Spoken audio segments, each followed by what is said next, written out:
Hello, good evening, and welcome to Psychic Talk. I'm your host, Priscilla Gendron, and welcome to a quite unusual, sunny, rainy. I don't know what kind of weather we're having in South Africa at the moment, heavy winds and rains and crazy weather, but welcome anyway. Joining me together tonight is an amazing man with an amazing story to tell. So it's with great pleasure that I welcome Mr. Andy van Wyk. He's a transformational coach. And welcome, Andy. Hi, Priscilla. Good to be here. And also, excuse Andy for looking all mysterious, but we're in load shedding. Well, he's at least in load shedding. The joys of living in Africa, as they say. So just so for people that don't really know who you are and what it is that you do, what is a transformational coach? Well, it's about transforming our thinking because that's the control center of everything. You know, we like to think that the outer world controls us, and many people allow that to be the case. But when you change your thinking, your whole world changes. And it's about living in harmony with the laws of the universe rather than having them work against you. So it's very much almost like going within, in a sense. It's like an internal journey. Absolutely, because there is no world outside of you. The whole world comes from inside of you and is projected outward. I feel like, there's like opening up a can of worms when we talk about that. So maybe if we can like backtrack to what put you on your own personal transformational journey, because that's quite a profound story. And I think it's 22 years in the making, and maybe before. So would you like to just go back a little bit and explain sort of how you started this journey, this transformational journey? Sure, yes.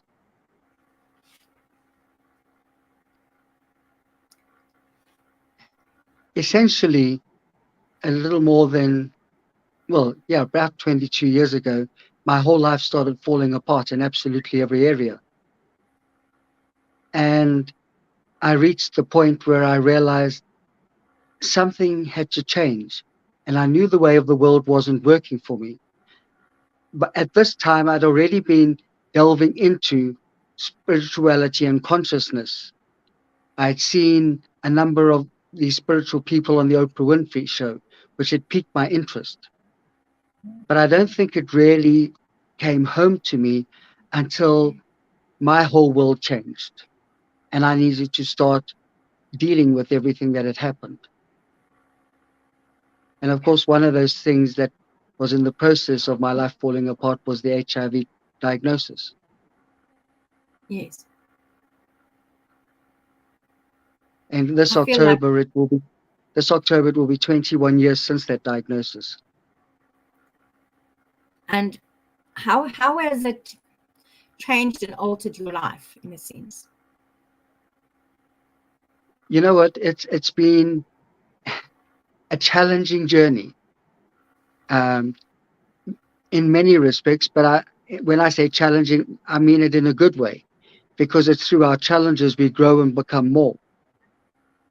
So I didn't have the need for ARVs in the first 9.5 years.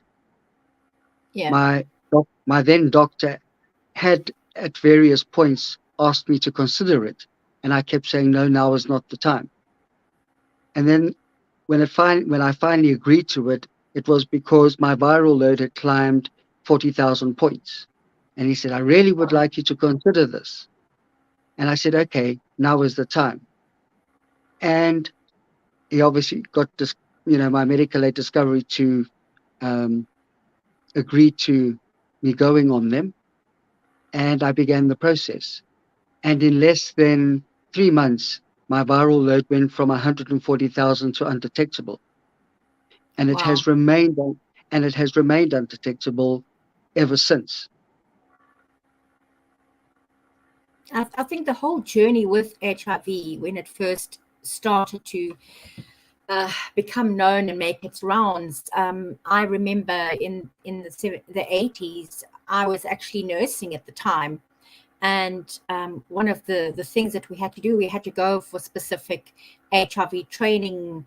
And I found it quite fascinating because, for me, it was maybe in a sense trying to better understand why this is happening to us and why this is happening to people in general. And for me, it in the journey we've taken with it and the strides we've made medically, it's been incredible. Because before, people were not being given the ARVs and all the medication that they needed, and it's been developed over time that, as you say, now you are sitting undetected on your viral load, which was not happening in the beginning. No, absolutely. But my journey hasn't been a straight line either, because Yes. 7.5 years in, I got diagnosed with kidney issues. And my physician said to me, I should never have been on the ARVs that I was on. Mm. And so we tried a different one, and then my body reacted to those again. And I found myself in a space of a few weeks, twice in the Santon Clinic. And then Dr. Stacey, head of infectious diseases, came to me and she explained it. She said, it's good for the masses, but you're 1 in 1,000 and you Yes. should never have been on these. And they took out 30% of my kidneys, although my kidneys have never returned to 70%. My physician actually can't understand how my kidneys actually are functioning as well as they do. I do, not Yes. from a medical point of view, but from a metaphysical point of view. Exactly. Because as you say, a lot of the healing that does comes from within as well, because we are the masters of our own bodies. Absolutely. It all comes from within, because if you've got to question what's going on in the mind to understand what's taking place in the body. Exactly. And I remember you did a video for me a while back, a couple of years ago, and in it you spoke about how your whole life had fallen apart, and then you went to see a psychologist, and the psychologist posed a question: why did you ask for it? Oh, well, that was actually only 7 years ago. It wasn't right at the beginning. Yes. And we attract these things because of what's going on in our minds, Yes. and we give power to it.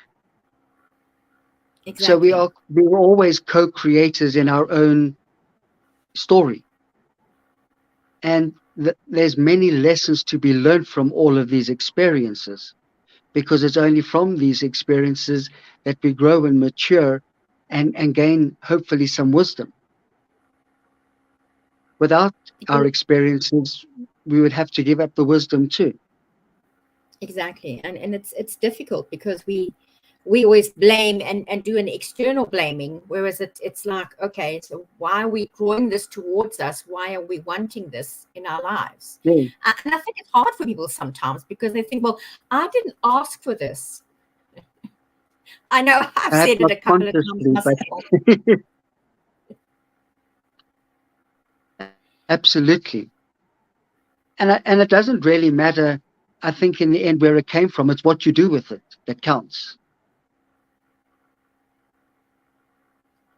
Exactly. And I was sharing with you earlier on is that, I got ill a couple of years ago myself with an autoimmune problem. And I lost 40 kilograms and, I had to change my whole way of being and my whole way of eating and processing stuff like that. And I just think, okay, well, maybe the universe had to give me a slap up the side of the head because maybe I wasn't going down a healthy path. So maybe the universe is now giving me this chance to redefine my past, redefine the path that I need to follow going forward. Absolutely. And to recalibrate. I think you may be aware that in 2020, I ended up in the Santon Clinic twice as well. Yes. first, as we went into lockdown with COVID, I developed a problem in my lower legs.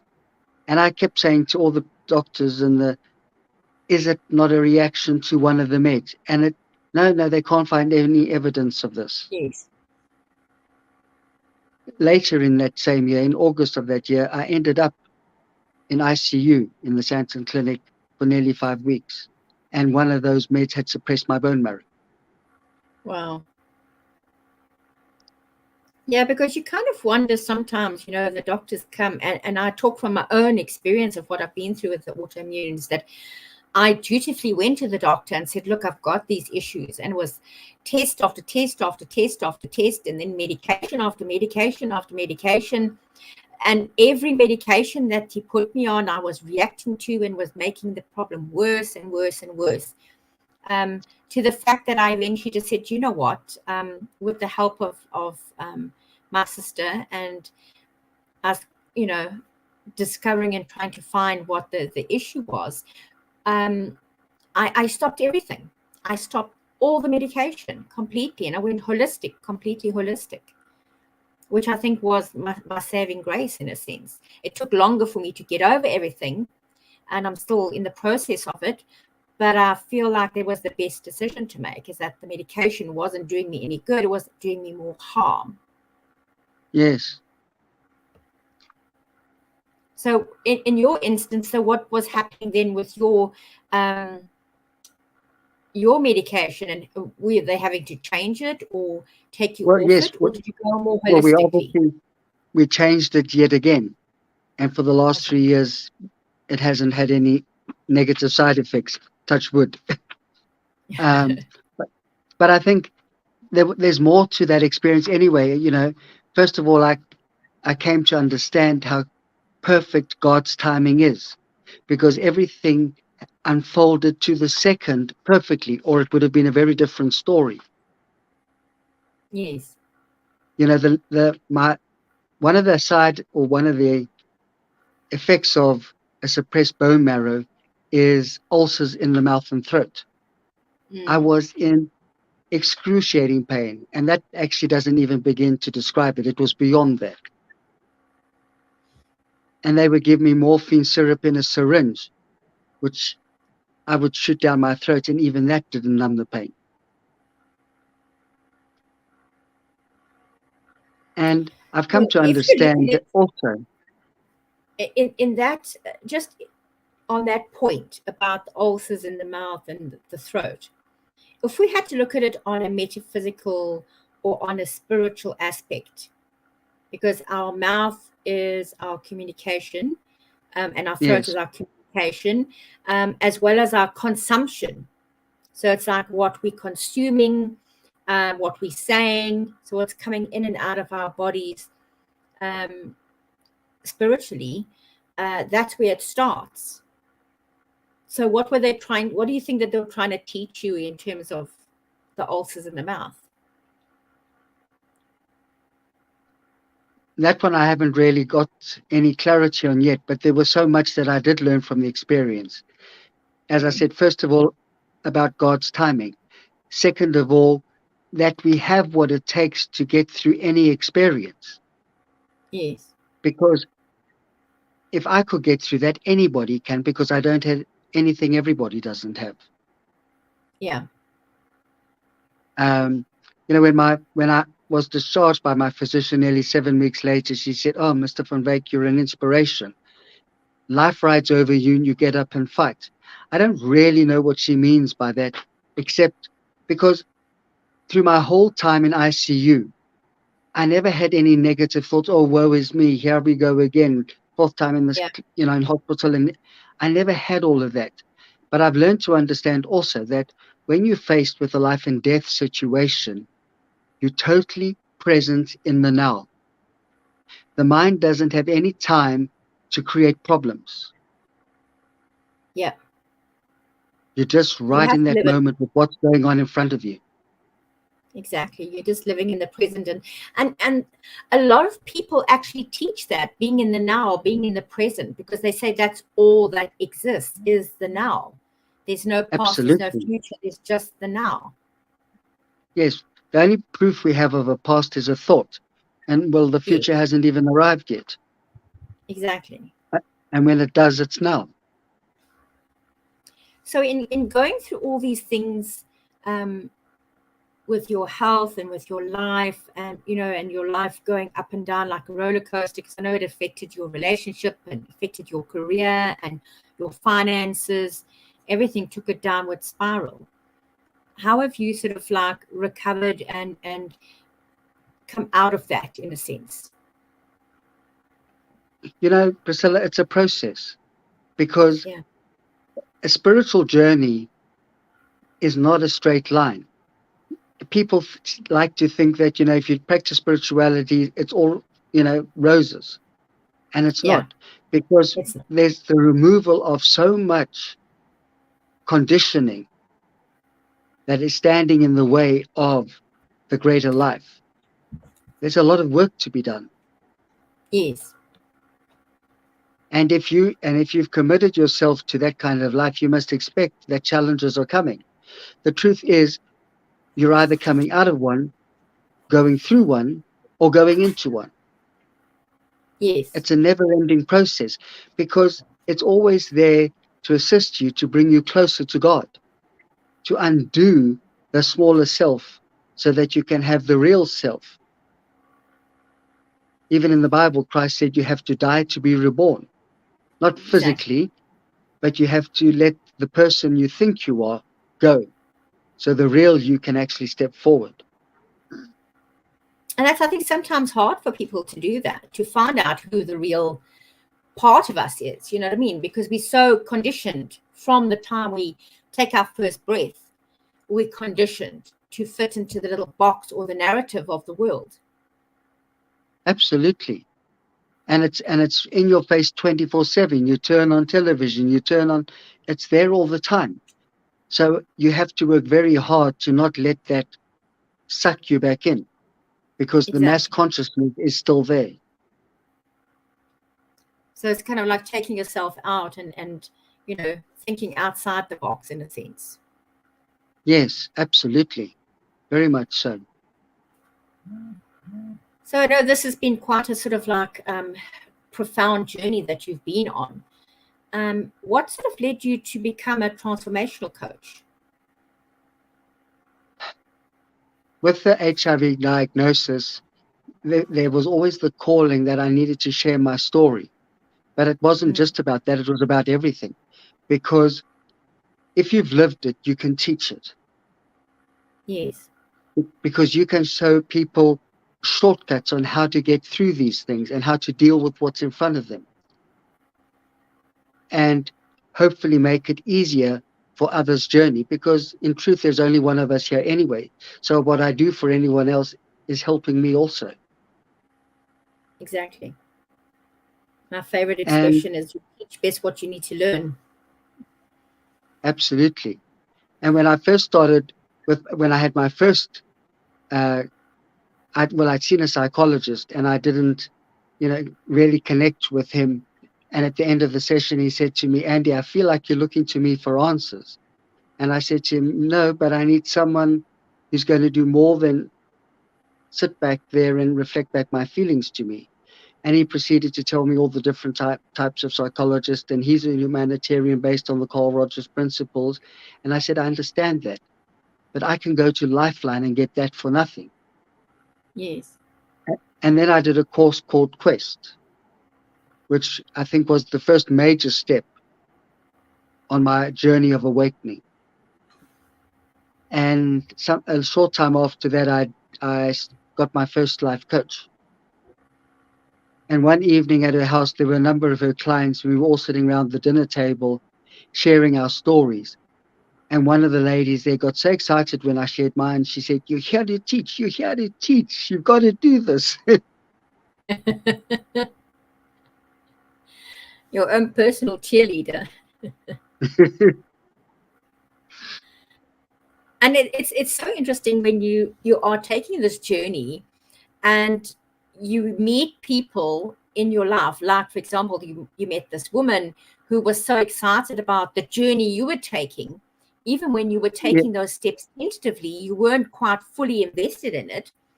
But she No, that came was still along the and early days.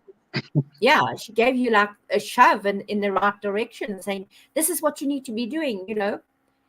Yes. And it's in spite of all the challenges that have come since, it's never waned my commitment to that path. I think all it does is it just gives you that extra bit of push. And, you know, I think just when you need it the most, then somebody will come along and say, hey, you know, you're doing an awesome job, or let's do this, or, you know, this is what you're meant to be doing. So, because, you know, we sometimes do wonder, are we on the right path? Are we doing the right thing? Are we following what we're meant to be doing? And Jim Rohn says sometimes it gets difficult just to check that you're actually committed to what you say you're committed to. Are you going to stay the course? Exactly. You know, because we so desperately want to do it. We put out all the stops in terms of what we want to do. And then, you know, we hit a roadblock. Then we get over that roadblock and then we do something else. And then it's like, oh, but why do I keep on hitting roadblocks? So, and that's how people then, you know, have to then do the transformational stuff, because they have to continue to believe, you know, because there are going to be roadblocks in our way. Absolutely. So are you committed to this path?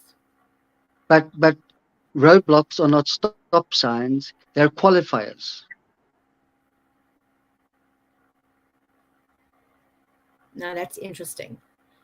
Explain a little bit deeper on what you mean by that.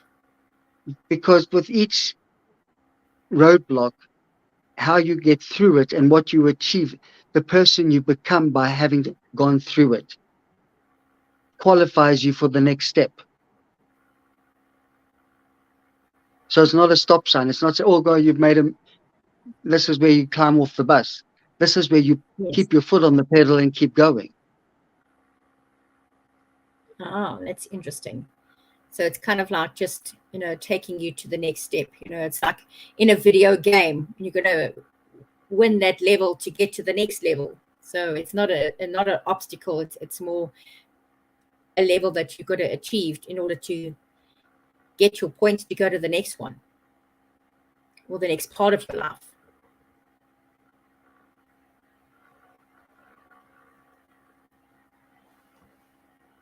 He's still there? I think that we have had an issue with Andy and his connection because of his load shedding. I'm just going to give it a second in terms of if he is still around. Nope, he's got off completely.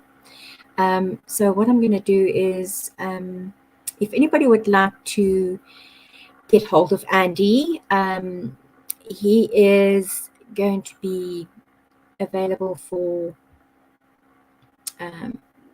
life coaching sessions, or transformational work as he calls it. Please feel free to email him on andy@andrewcraig.co.za, and I look forward to having another conversation with him in a part 2 version of this, because I find it quite fascinating. So please follow, like, and subscribe, and we will be able to let you know when the next upcoming event is with Andy, and it'll be posted onto my YouTube channel for you to be able to see. So I want to just thank everybody for joining us, and we hope that you have a good evening. And if you're watching this afterwards and you have found it helpful, please leave some comments in the description below, and we look forward to seeing you again next week, same time, same place. So thanks everybody, and good night.